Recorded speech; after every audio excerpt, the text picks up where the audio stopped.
Hello friends, 13 రాబోయే episode ప్రోమోలో ఏం జరుగుతుందో తెలుసుకుందాం. యువరాజ్ టెన్షన్ పడుతూ ఇక్కడ ప్రాణప్రతిష్ఠ జరగకూడదు, అలా జరిగిందంటే ఇంకా మనం నిమజ్జనం దాకా ఆ విగ్రహాన్ని తీయటం కుదరదు అని అనుకుని చాలా టెన్షన్ పడుతూ ఇంకొక కొత్త విగ్రహాన్ని తీసుకొని వచ్చేస్తాడు యువరాజ్. ఇక అప్పుడే ఇక్కడ పూజ జరుగుతూ ఉంటుంది. ప్రాణప్రతిష్ఠ కోసం జగదాత్రి కేదార్ ఇద్దరు బొట్టు పెట్టుకుంటూ మాట్లాడుకుంటూ ఉంటారు. ఇక మన యువరాజ్ అక్కడ నుంచి ఇక్కడికి వచ్చేలోపే ఇక్కడ విగ్రహం ప్రాణప్రతిష్ఠ జరిగివ్వాలి, అప్పుడే కానీ ఇంకా వాడికి బుద్ధి రాదు, ఇంకా అప్పుడు ఉంటుంది అసలైన ఆట అని అంటూ జగదాత్రి కేదార్తో చెప్తూ ఉంటుంది. ఇక ఇక్కడ పూజ చేసి ప్రాణప్రతిష్ఠ చేసేస్తారు. ఇక అప్పుడే యువరాజ్ పరిగెత్తుకొని వచ్చేస్తూ ఉంటాడు.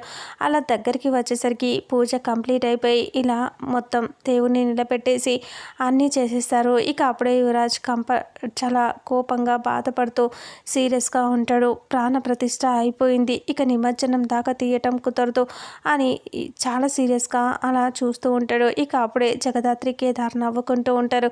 ఇక ఇప్పుడే కదా అసలైన ఆట అని అనుకుంటూ ఉంటారు. ఇక ఇంతటితో రేపు రాబోయే ఎపిసోడ్ ప్రోమో ఎండ్ అవుతుంది.